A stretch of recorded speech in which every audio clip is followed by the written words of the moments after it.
Class fourth student good morning. अभी हम पाठ 8 पढ़ रहे हैं जिसका नाम है लिंग। तो अभी इसके आगे का भाग है। ये देखिए, अभी हमने पढ़ा था मम्मी, मोरनी और शेरनी से स्त्री जाति का बोध हो रहा है, अतः ये सभी शब्द स्त्रीलिंग है। जैसे आप इंग्लिश में पढ़ते हो ना, अंकल, आंटी, पापा, मम्मी, ऐसे ही हमारे हिंदी में होते हैं पुल्लिंग और स्त्रीलिंग। अब ये कुछ शब्द हैं: पिता, माता, नायक, नायिका, बाग, बागिन, चूहा, चूहिया, सेठ, सेठानी, पंडित, पंडिताइन, बैल, गाय, पुरुष, स्त्री, युवक, युवती, श्रीमान, श्रीमती, लोहार, लोहारिन, चाचा, चाची, बेटा, बेटी, लेखिका, लेखक, लेखिका, अध्यापक का अध्यापिका। ऐसे ही इधर भी कुछ शब्द हैं, ये आप देखिए, पढ़िए और इन सबको आपको खुद पढ़ना है। और ये देखिए,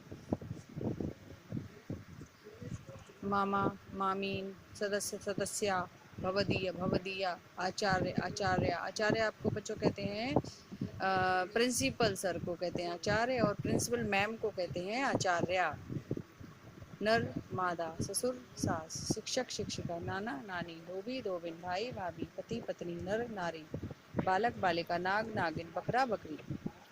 अब कुछ शब्द ऐसे होते हैं जिनको हम पुल्लिंग शब्दों में ही बोलते हैं। जैसे हिंदी के दिनों, महीनों के नाम, डेज और मंथ के नेम, तो उनको हम पुल्लिंग में शब्द में उनका प्रयोग करते हैं। सोमवार, मंगलवार, चैत्र, बैसाख आदि। पर्वतों के नाम, हिमालय, सतपुड़ा, विंध्याचल आदि। ग्रहों के नाम, सूर्य, चंद्र, मंगल, बुध आदि। पृथ्वी जो ग्रह है जिस पर हम रहते हैं, उस बस वही शब्द ऐसा है जिसको हम स्त्रीलिंग रूप में बोलते हैं। पेड़ों, फलों के नाम, आम, नीम, जामुन, केला आदि। इमली, लीची, नाशपाती, खुबानी स्त्रीलिंग शब्द है। देशों के नाम, भारत, चीन, रूस आदि। श्रीलंका स्त्रीलिंग है। धातुओं के नाम, मेटल्स, सोना, चांदी, सोना, तांबा, पीतल, लोहा आदि। चांदी स्त्रीलिंग शब्द है। रत्नों के नाम, हीरा, मोती, नीलम आदि। अनाजों के नाम, गेहूं, चावल, चना, जौ और ये मक्का, मूंग, अरहर आदि स्त्रीलिंग शब्द है। फूलों के नाम, गेंदा, गुलाब, कमल, बेला आदि। चमेली, नरगिस स्त्रीलिंग है। प्राय स्त्रीलिंग के रूप में प्रयोग किए जाने वाले शब्द। नदियों के नाम, गंगा, यमुना, कावेरी आदि। भाषाओं के नाम, लिपियों के नाम, हिंदी, अंग्रेजी, उर्दू, देवनागरी, गुरुमुखी आदि। ये सारे शब्द जो है वो स्त्रीलिंग रूप में प्रयोग किए जाते हैं।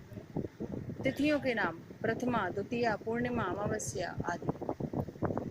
जिन शब्दों के अंत में ई, आवट, इया, ता, आई, आहट, आस आते हैं, वे प्राय स्त्रीलिंग होते हैं।